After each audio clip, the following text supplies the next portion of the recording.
Hey there, friends and fellow soul defenders. My name is Christy, and I want to welcome you to Soul Bruises, a podcast devoted to taking a closer look at spiritual abuse. Thank you for taking the time to listen in. Have you ever been in a religious or spiritual setting that felt highly controlling, where you felt coerced into thinking a certain way? Were your thoughts minimized or your questions shamed or dismissed? Did you ever feel like scripture was twisted and used to manipulate? Have you experienced the spiritual leading of a charismatic pastor only to discover his or her narcissistic ways have led to an environment of bullying and elitism? Thank you for being brave enough to join me as we begin to define what spiritual abuse is and what it is not, where it shows up, how it shows up, and what it looks like on a human being or an organizational system. I'm sure you gathered a few clues from the introduction. But before we get into this, a brief disclaimer. Soul Bruises aims to offer informative content centered around the topic of spiritual abuse. But I acknowledge that potential sensitivity through personal experience may be triggering or traumatizing to some. It is your choice whether you want to engage with the content or opt out to prioritize your emotional well-being. I am committed to creating a safe space for listeners, all the while trying to relay the harsh reality of this topic. Above all, you, the listener, are in charge whether you listen any further. Although the term spiritual abuse seems to have originated in the 1990s, yes, you did hear that right, there is plenty of evidence that behaviors of this type of abuse have touched on every generation since the beginning of mankind. Spiritual abuse is woven into the fabric of our past, our present, and without intervention, our future. There's something extremely powerful about naming something. We owe a debt of gratitude to Jeff VanVonderen for being the first to coin the phrase spiritual abuse. As you will see later in this episode, naming it has not come without controversy, and naming it is just the tip of the iceberg. So what is spiritual abuse? It's far easier to describe what spiritual abuse is not, so let's do that first. Every church and spiritual or religious person has conflicts and disappointments. Every church is full of broken human people. There are various personalities, different opinions, diverse backgrounds, different cultures, and unique temperaments. There are misunderstandings, short tempers, arguments, and pride. Pastors and other leaders won't always communicate effectively. Fellow church members will misinterpret what others say or do from time to time. We will get offended and will offend others. Yet with these instances, though they are painful, they are about hurt, not harm. And while they are not productive or kind, they are not always indications of abuse. With the exceptions of hurts that develop into a pattern of behaviors committed with malevolent intent. Spiritual abuse does hurt, but ultimately it's about harm, deep, soul-bruising harm. The ugly truth is that no single religion or denomination or group of people is immune from this. It can exist in our families, our churches, our workplace, and even in the recesses of our own heart and mind. While my personal perspectives mostly reflect on the abuses in the Christianity realm, I know that spiritual abuse exists in other world religions and in independent ministries worldwide.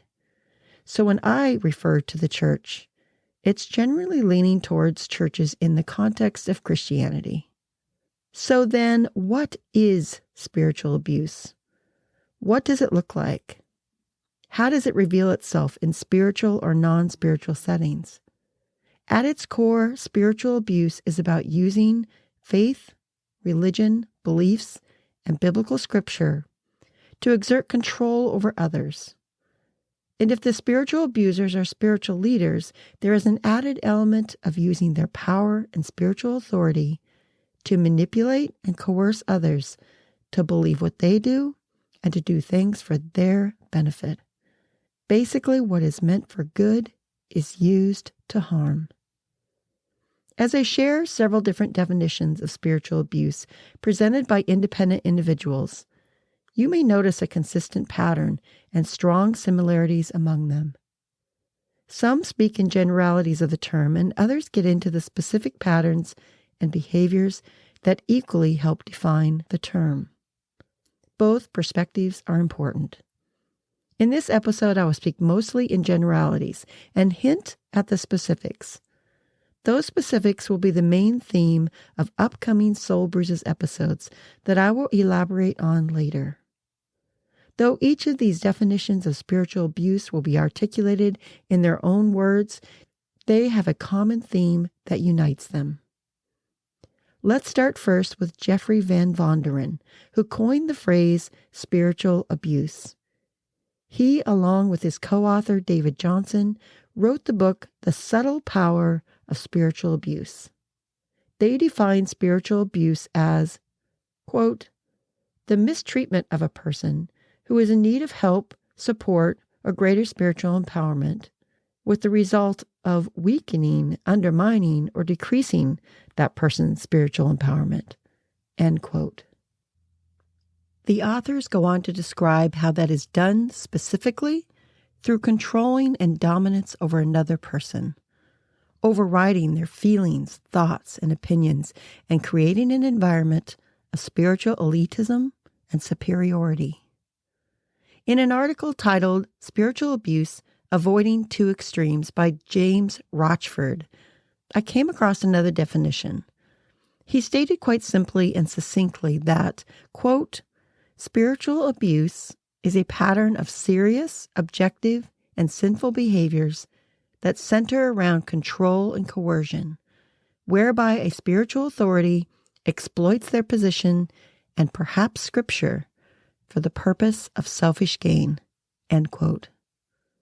This definition brings out three fine points. First, that this is a serious matter, and calling it out needs to be taken seriously as well. The victim gains nothing from calling out their abuse aside from further abuse. So hearing and listening to their voices is vital. Secondly, it's important to ask if there is objective or subjective data.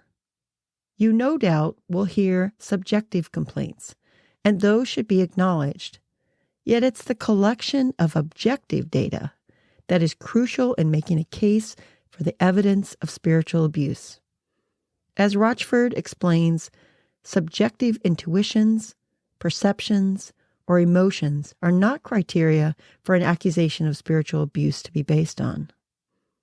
Thirdly, the last key aspect of Rochford's definition that I see is questioning whether there is an objective pattern of controlling, coercive, and authoritarian behavior. Placing the title of spiritual abuse on a situation or person without extremely careful examination and investigation of a situation would be highly irresponsible. Careful consideration should be given to evaluate the markers of spiritual abuse to see if they exist. Making a rush to judgment on an alleged spiritual abuser puts their reputation in jeopardy. This is why the educational aspect is so highly important.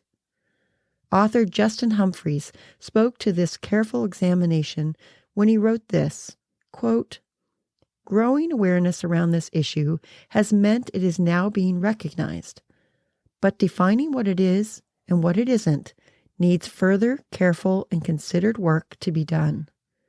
We owe this to those that have suffered spiritual abuse, and we owe it to those involved in the wider Christian community to work constructively towards creating safer places for all, end quote.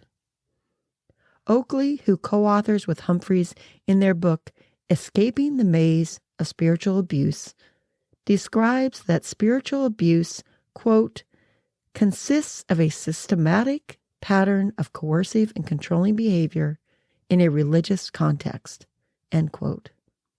Objective facts and repetitive patterns of self-serving, coercive, and controlling behaviors should be a red flag to an individual, an organization, or to an abuser themselves that their behavior exhibits the characteristics of abuse.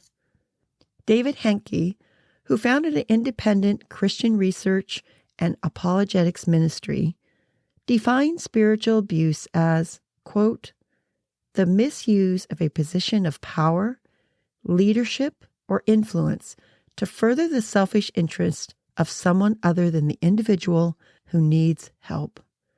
Sometimes abuse arises out of a doctrinal position. At other times, it occurs because of a legitimate personal needs of a leader that are being met by illegitimate means. Spiritually abusive religious systems are sometimes described as legalistic, mind-controlling, religiously addictive, and authoritarian, end quote. You may have realized after listening to the previous definitions that defining spiritual abuse into a simple and straightforward description is very difficult. There are many complexities to the term that require further exploration. However, I will introduce a few more in this episode to show the scope of this term. Then I will break it down into smaller bites and chew on those specifics in upcoming episodes. A creative soul came up with an acronym for abuse in the context of spiritual abuse. Spiritual abuse, they stated, was A, acting spiritual, to B, benefit oneself by, U, using, S, self-centered, E, efforts to control others. Acting spiritual, to benefit oneself by using self-centered efforts to control others. Michael Kruger, author of Bully Pulpit, states, quote, spiritual abuse is a relatively new and amorphous concept. Kruger defined it this way. Spiritual abuse is when a spiritual leader, such as a pastor, elder, or head of a Christian organization, wields his position of spiritual authority in such a way that he manipulates, domineers, bullies, and intimidates those under him as a means of maintaining his own power and control, even if he is convinced he is seeking biblical and kingdom-related goals, end quote. Dr. Lisa Oakley and Justin Humphreys, who co-authored Escaping the Maze of Spiritual Abuse, further described and created a working definition that went like this, quote, spiritual abuse is a form of emotional and psychological abuse.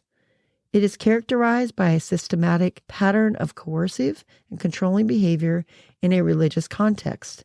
This abuse includes manipulation and exploitation, enforced accountability, censorship of decision-making, requirements of secrecy and silence, coercion to conform, inability to ask questions, control through the use of sacred texts or teaching, requirements of obedience to the abuser, the suggestion that the abuser has a divine position, isolation as a means of punishment, and superiority and elitism, end quote. It is from aspects of these particular working definitions and a few others that I have developed a framework of spiritually abusive tactics and behaviors for this podcast. I believe this framework will help bring this broad topic of spiritual abuse into clearer focus. Will I be able to touch on every aspect? I can guarantee you I won't be able to. Spiritual abuse is truly a dynamic term, and one in which we are still defining the parameters and specifics for, so stay tuned. Author and educator Dr. Bob Kellerman of RPM Ministries, which is a ministry that exists to equip pastors, lay people, educators, students, and biblical counselors with Christ-centered, church-based, comprehensive, compassionate, and culturally informed biblical counseling resources. They offered a definition that uses strong religious language, but for those familiar with these linguistic phrases, I feel it adds a principled perspective. Dr. Kellerman states, quote, "Spiritual abuse is a spiritual role reversal, where a shepherd, instead of clinging and emulating the great shepherd by shepherding God's people, subtly demands that members exist to meet the shepherd's needs. Rather than relating as a servant leader, the pastor pulls rank and lords it over others, not for the benefit of the flock, but for the benefit of the pastor. Rather than speaking the truth in love, ministering grace and truth, the spiritually abusive pastor intimidates, judges, condemns, shames, and blames the sheep without regard for the spiritual well-being of the sheep." End quote. I will speak more about the sheep and the shepherd in an upcoming episode. There are indications that sometimes spiritual abuse is done intentionally, sometimes malevolently, and most certainly self-servingly. Let's talk about intentionality. The reality is that spiritual abuse can be both intentional or unintentional. There is compelling evidence that many spiritually abusive behaviors are not deliberate. When spiritual abuse is identified as unintentional, potential change and healing can occur, especially if education and accountability are part of the equation. Often when we know better, we do better. Without the ability of a church and its leaders to self-reflect and self-regulate concerning their use of power, control, and authority, breakdown occurs, often resulting in more consistent, patterned, and eventually chronic spiritually abusive behaviors. This lack of self-reflection, accountability, and willingness to change most likely paints the situation as an intentional act. When this is the case, there is a great need and importance in generating regulations and policies for an organization and its leaders to create an environment where the highest possibility of safety can be achieved, where the reality of an environment devoid of spiritual abuse is more likely. Ron Enroth, professor of sociology at Westmont College in Santa Barbara, California, an evangelical Christian and author of the book Churches That Abuse, wrote, quote, "Unlike physical abuse that often results in bruised bodies, spiritual and pastoral abuse leaves scars on the psyche and soul. It is inflicted by persons who are accorded respect and honor in our society by virtue of their role as religious leaders and models of spiritual authority." End quote. What an immense violation of the soul and trust. Theology professor Steve Brown wrote, quote, "The worst offenders of this harm are not the sinners whose disobedience hurts the reputation of the church. They are not the unbelievers who hate the church. They aren't even the heretics or those who get their theology wrong. They are often those that have the reputation of godliness, that possess the characteristics of ravenous wolves." End quote. It is these wolves that prey upon the weak, take advantage of the young and vulnerable, that distort the message of Christ. Often many will commit disgusting acts of cruelty disguised behind the sacred words, "Thus saith the Lord," unless they are stopped. I don't use the word very often, but acting in this manner, in my opinion, constitutes an evil act. Ordained Presbyterian minister David Murray defined spiritual abuse as, quote, "a sinful use of spiritual authority by Christian leaders to promote, protect, or enrich a person or a Christian institution, regardless of the spiritual damage done to the innocent parties and the cause of Christ." End quote. Spiritual damage of innocent parties is bad enough, But add to that, defiling the cause of Christ. These actions turn the church into a sick body and one in need of healing. Quote, I've learned that a body that does not follow its head, psychologist Dr. Diane Langberg said, is a sick body, end quote. She went on to say, quote, Jesus Christ is the head of the church. Our head has called us to follow him. Where we do not, we are very sick, end quote. Many churches and religious organizations have failed to obliterate this soul-crushing form of abuse, and as a result have become sick bodies. We've allowed spiritual abuse and harm to weave into the fabric of not only our spiritual settings, but also in the community around us, where the hypocrisy of our damaging behavior has introduced others to a God they have no interest in getting to know. When are we going to repair our missing stair?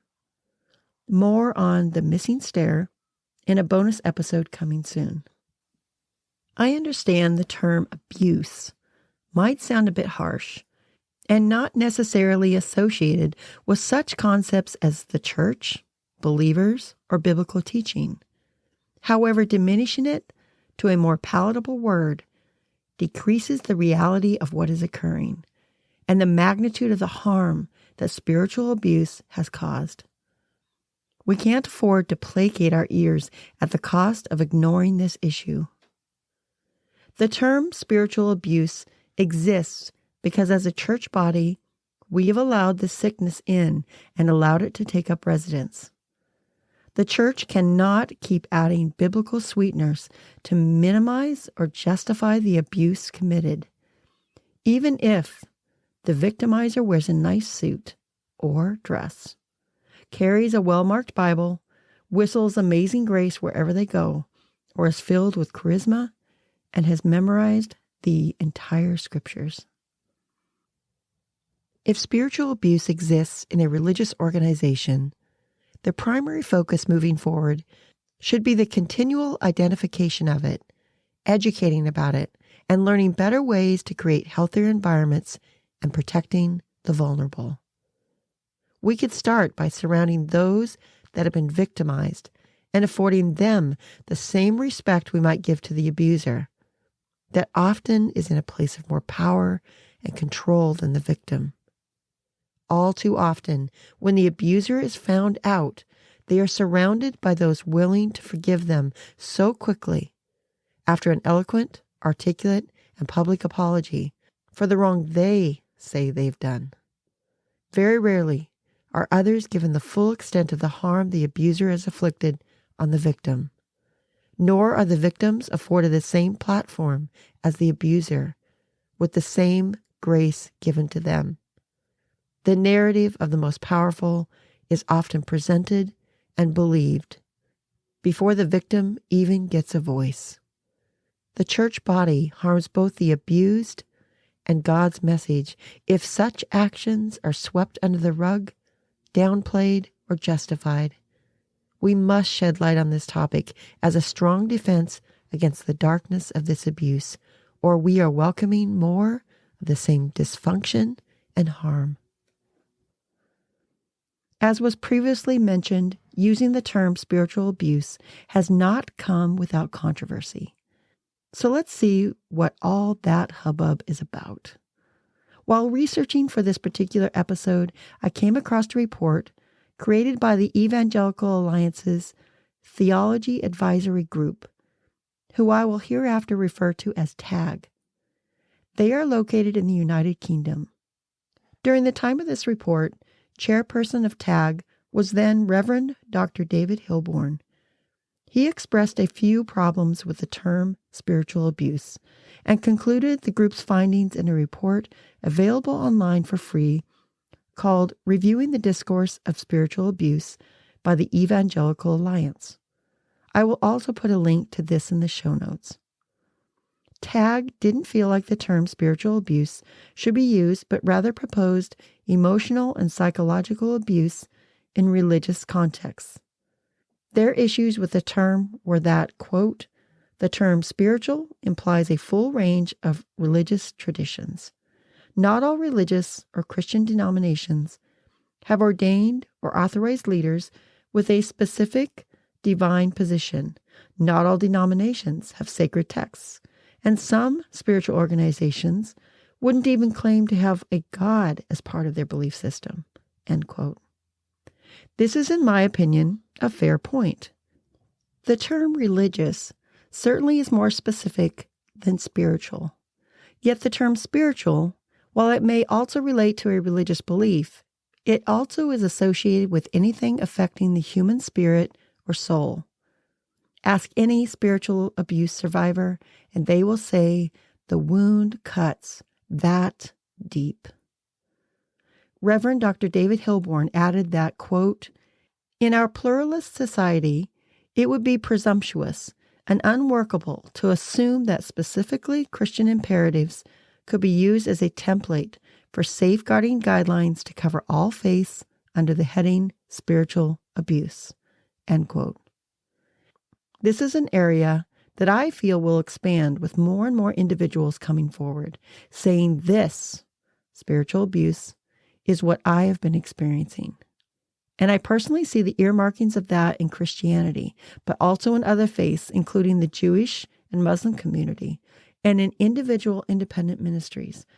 I will, in my efforts to make this topic more comprehensive, include more information and guests that can speak to those areas with more personal knowledge and experience. An additional problem TAG identified was in response to some that have suggested spiritual abuse should become a distinct criminal offense. They felt like this would be, quote, unworkable, discriminatory, and would single out religious people for particular state punishment simply because they are religious. This would require legal professionals, police officers, and social workers of all faiths and none to make theological judgments about the specifically spiritual aspects of abuse on a case-by-case basis, leading the group to conclude that these judgments couldn't possibly be made by those individuals. And if such authority was assumed over theological matters, the implications for religious liberties would be disastrous. End quote. Spiritual abuse, Hilborn said, is, quote, a seriously problematic term, partly because of its own inherent ambiguity, and also because attempts by some to embed it within statutory safeguarding discourse and secular law would be unworkable in practice, potentially discriminatory towards religious communities, and damaging to interfaith relations. End quote. In response to TAG's report, blogger Stephen Parsons thought that TAG was suggesting that, quote, the term spiritual abuse should not be used, and that unlike sexual, physical, and emotional abuse, spiritual abuse falls outside the definitions offered by the UK legal system. Were it to become a legal definition, the report believes it might be used to persecute conservative churches which possess sincerely held beliefs and practices. End quote. Later in the blog, Parsons wrote, quote, the fact is this, that whether these were or were not criminal or subject to any existing law does not make them any less brutal or painful for those who suffered. End quote. I cannot agree more, but I do understand the complexities of this particular point. Critics of this report state that the TAG report demonstrates a lack of understanding of the spiritual aspects of spiritual abuse and the impact and harm caused by spiritual abuse. They felt like the report lacked compassion and input by actual spiritual abuse survivors. For many survivors, it is the definition of spiritual abuse that provides them with the terminology that serves as an initial recognition of what the abuse victims have experienced. Taking away language mutes their voices to a certain extent. Providing the abuse survivors a name like spiritual abuse for the harm that they have been and are enduring is powerful, as it helps to define traits for the abuse they have experienced. That alone can be very liberating. Chief officers of a group called Replenished Life, which is an independent charity that supports those who have experienced abuse and trauma, concluded that, quote, there is a need for all faith-based organizations to step up to the mark in how they develop healthy cultures, which nurture, value, respect, and empower all within their community. There is also a need to develop systems to respond well to those that have experienced spiritual abuse, and where necessary, internal systems of justice to discipline perpetrators and ensure lessons are learned in order for the spiritual abuse to be prevented in the future. They went on to conclude that if this does not occur, then it is likely that the pursuit of justice systems within the secular legislative framework will continue and gather momentum. And Replenished feels that by attempting to shut down debate and discussion, by discouraging the use of terminology in relation to spiritual abuse, and in turn minimizing the experience of the survivors of spiritual abuse, the Evangelical Alliance are encouraging further momentum and traction to be sought. End quote. The name preferred by TAG was emotional and psychological abuse in a religious context, instead of spiritual abuse. While that may sound like it reflects the same concepts of spiritual abuse, the group from Replenished brings up an important aspect of why there is a clear difference. They remarked that, quote, the spiritual aspect is not just the context, setting, or role in which the spiritual abuse is perpetuated, but it is the means by which the abuse is perpetuated, and it is this that causes emotional and psychological harm to be magnified and compounded. Spiritual abuse undermines the whole frame of reference of a person of faith on an emotional, psychological, and spiritual basis. This is what causes the deep-seated, long-term, and significant harm, not the religious setting. End quote. While it is important that we carefully examine our terminology and how we proceed forward with defining the term spiritual abuse, the purpose and the goal of this podcast will always be focused back on the abused and the vulnerable. I do believe that TAG of Evangelical Alliance have legitimate concerns, and I don't want to make light of those. While getting caught up in the terminology can seem to be about semantics, it can also be a diversion from what really matters. While the term spiritual abuse may have some generalities to it, I believe that it is the best term we have for this issue presently. And if there are any moves to change the term, I pray those that have experienced spiritual abuse firsthand are at the forefront of that literary change. While exploring these definitions, one thing becomes increasingly clear. God is dishonored through these abusive actions, and his message as a result gets manure all over it. Our apathy and negligence only contribute to the predator's feast and increase the playground size for the abuser.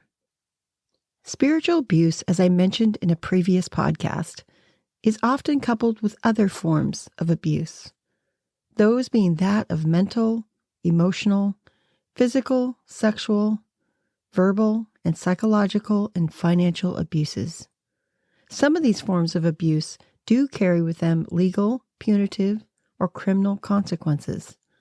Many of them even carry an obligation to report to the authorities. Such is not always the case with spiritual abuse, making every single case unique unto its own.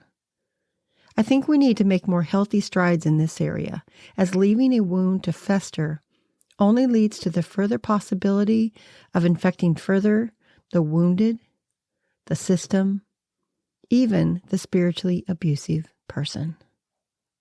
Unfortunately, far too often, many cases of spiritual abuse are coupled with abuses that are criminal in nature. Such yuckiness has darkened the hallways of our religious institutions and spiritual homes. In my opinion, I believe the church has a moral obligation to be taking the lead on this, not leaving it solely to those outside the church to take care of. When the atrocities of abuse are left unchecked within the church, the outside world has no other choice than to abide by the rule of law. When those outside the church have a higher level of morality regarding abuse than those in it, we have become a sick church and in need of help and healing. Our credibility of displaying upright moral behavior tanks in favor of our desire to not deal with the abuse at hand or to hide it from the inside and outside world. No one benefits from this action. Our judicial system can only go as far as when a crime is committed. For the religious communities that choose not to navigate through a disciplinary pathway for those accused of spiritual abuse, they are denying justice for the spiritually abused and are truly a complacent bystander of the abuse themselves. Beyond that, if the spiritual abuse is not addressed, these other abuses that are criminal in nature seep through the unguarded open door. While we are defining spiritual abuse, it's important to also include the terms of religious trauma and religious trauma syndrome. A succinct way to describe religious trauma in relation to spiritual abuse is that one is the act and the other is the result of the act. Spiritual abuse is the act and religious trauma is the result of the act. That's the short version. Religious trauma is defined as a psychological, emotional, and sometimes physical stress that individuals experience as a result of harm and abuse within a religious or spiritual context. Religious trauma syndrome, the other term mentioned, is a term coined by Dr. Marlene Winnell. She described it as, quote, a pattern of psychological and emotional symptoms that can come from the result of harmful or abusive religious experiences, often from extended effects of religious indoctrination and the negative impacts that has had on the individual's well-being, end quote. We will further explore these terms at a later time. There is truly a dark underbelly of internal factors with spiritual abuse that cannot be seen.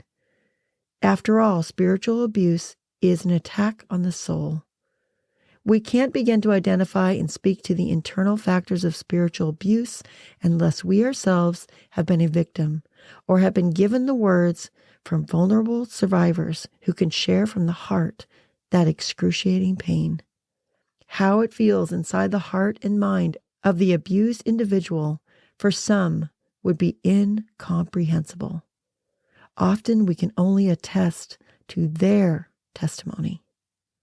To measure the damaging effects of spiritual abuse can be difficult. Spiritual abuse can be one of the most damaging forms of abuse due to its attack on one of the most sacred parts of us, our soul. Our faith lies at the core of who we are, with our creed serving as a guide in our life.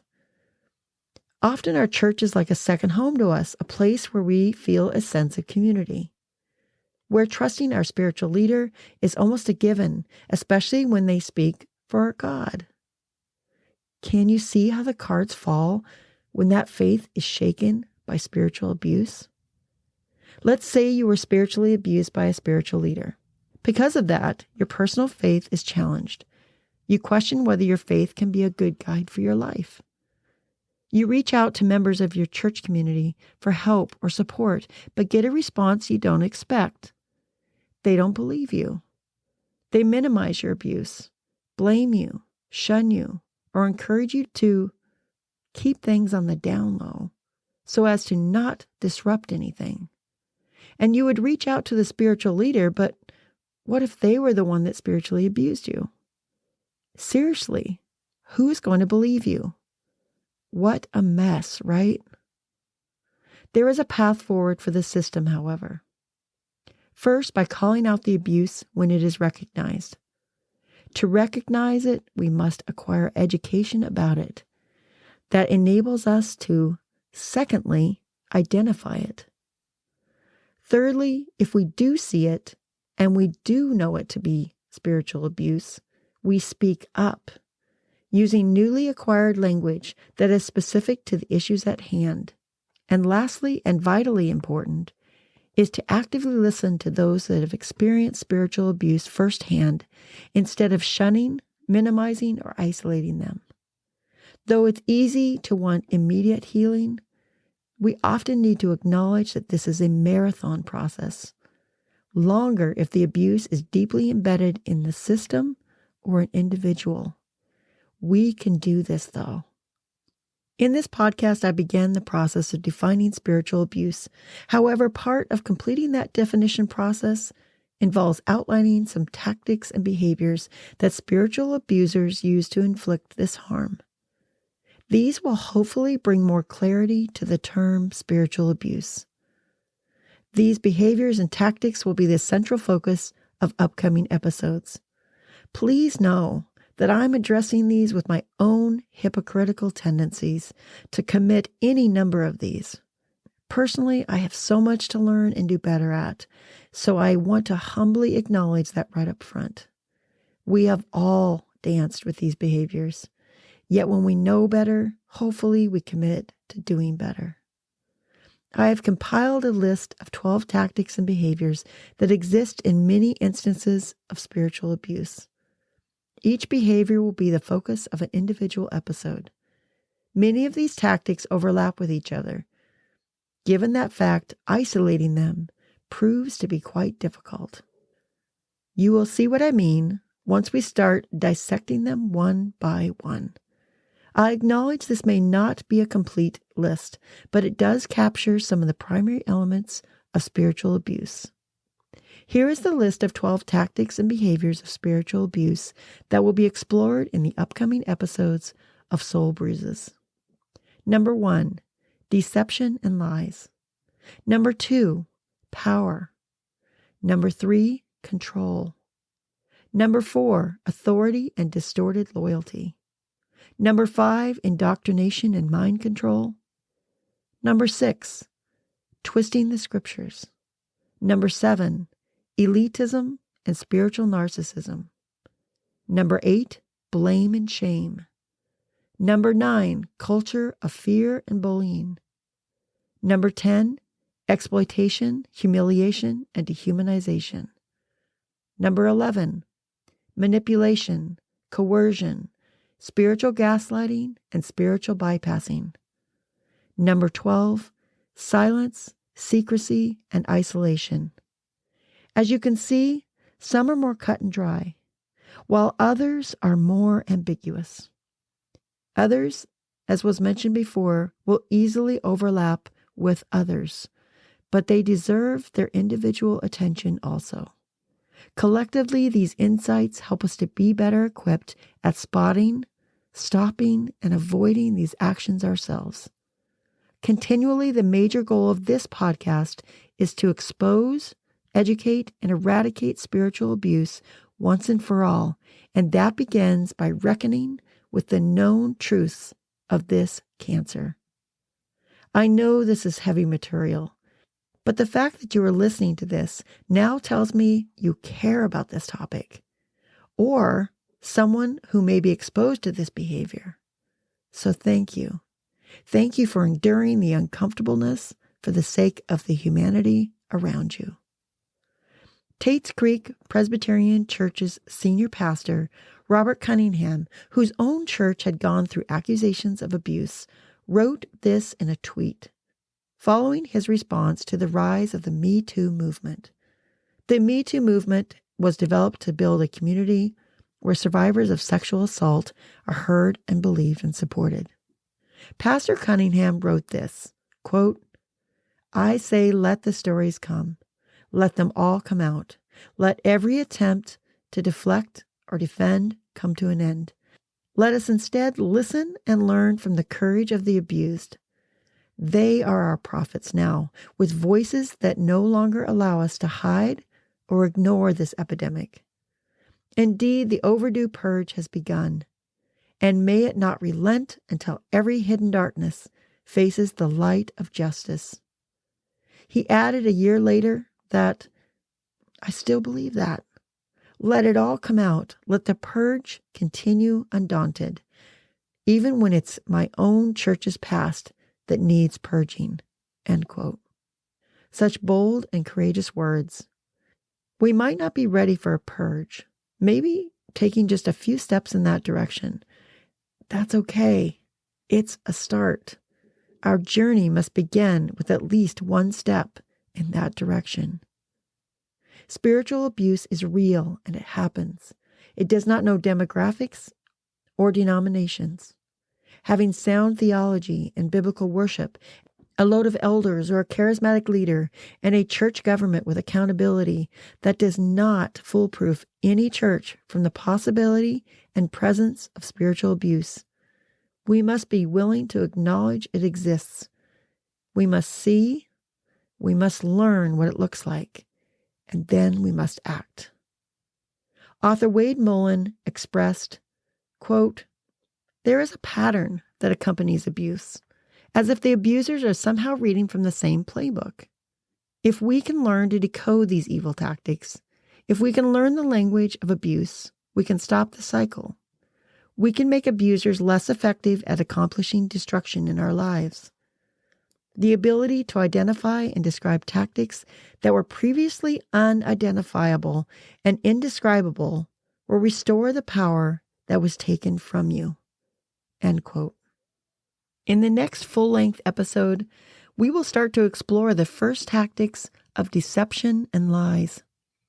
Author Wade Mullen's work and subsequent book, Something's Not Right, provide a valuable resource and perspective regarding this tactic. We will truly come to believe how pervasive deception is throughout the whole issue of spiritual abuse. We'll also learn what wolves have to do with the whole complex narrative. I hope you choose to return for that. Exploring the definition of spiritual abuse is still being assessed and studied. As you were able to hear in this podcast, there are certainly differing viewpoints from different people on different continents and from different religions and walks of life. That tells me one thing, that the existence of these diverse definitions spotlight the quest for an even more precise definition. The material of study on this topic is expanding exponentially, highlighting the unfortunate existence of this behavior, but also the desire to understand it better. While a continually growing list of victims of this abuse are still coming forward, I hope their bravery in doing so is waking up others to help lead the charge for a safer environment for them and others in the future. What must not be forgotten in all these definitions and theories, studies and viewpoints are that there are humans on all sides of this matter. Broken humans that all deserve our compassion and commitment. Spiritual abuse is nuanced, varied, and complex, making it nearly impossible to create the perfect definition for spiritual abuse. Yet I'm a proponent that we keep trying. To stay silent on the matter, minimize its severity, or decide that the subject is just too uncomfortable to talk about, is to ignore an element of church life that is tearing down the church from the inside. Language provides our society with structure and meaning. So many of those studying this matter have working definitions on this issue that are formulating a path moving forward. Integrating their work along with the voices of the survivors can lead to a more comprehensive definition, plan, and hopefully a path toward healing, growth, and the absence of spiritual abuse. Psychologist Diane Langberg sums up spiritual abuse so perfectly when she said, quote, "Spiritual abuse should be an oxymoron. The word spiritual refers to something affecting a human spirit or soul. Abuse means to mistreat another, to deceive or do harm. When we use the word spiritual to describe abuse, we are talking about using that which is sacred, including God's word, to control, misuse, deceive, or damage a person created in His image. I think we can safely say that the pairing of these two words is diabolical. End quote. If we have any bit of human brokenness, spiritual legalism, a need to be right or in control, we create fertile ground for spiritually abusive behaviors to grow. Our desire to shed our predatory nature and follow the shepherd will take more than our desire to do so. It will be hard work. It will take looking in the mirror and getting real about the realities of spiritual abuse. It will take wrestling with the language until we get it right. Enduring the heartbreaking stories and experiences will be vital. Engaging in difficult conversations will be paramount to us finding healing. My hope is that you will find spiritual abuse a battle worth fighting, a battle for preserving the inherent value of the humanity around you, and restoring the integrity of the community and leadership around you. Thank you for listening in today. If you have any further thoughts, comments, or questions, you can reach out to me, Christy Hodson, through my email of soulbruises@gmail.com, or message me on Instagram @soulbruises2023. Or if you want to go do your own study on this, I would encourage you to start with an organization such as GRACE. GRACE stands for Godly Response to Abuse in Christian Environments. They can be reached at netgrace.org. Their mission involves leading others to gain knowledge, to recognize what spiritual abuse is, and what we can do to prevent it and respond to it. Pete Singer, Executive Director of GRACE, reminds us that, quote, "The work is not easy. It is not quickly finished, but it can be done. Through education, consultation, and accountability, GRACE believes that we can work together for the sake of those who have been abused. We believe this movement can bring about a deep cultural change as the church more closely reflects the heart of God towards children and all people. We long to lift our voices with yours for the sake of those who are vulnerable. Christ calls us to do no less." End quote. We have no time to waste. The stakes are too high. It's time to get to work. This is Christy, and you've been listening to the Soul Bruises podcast. Until we meet again, be human, be kind, be both.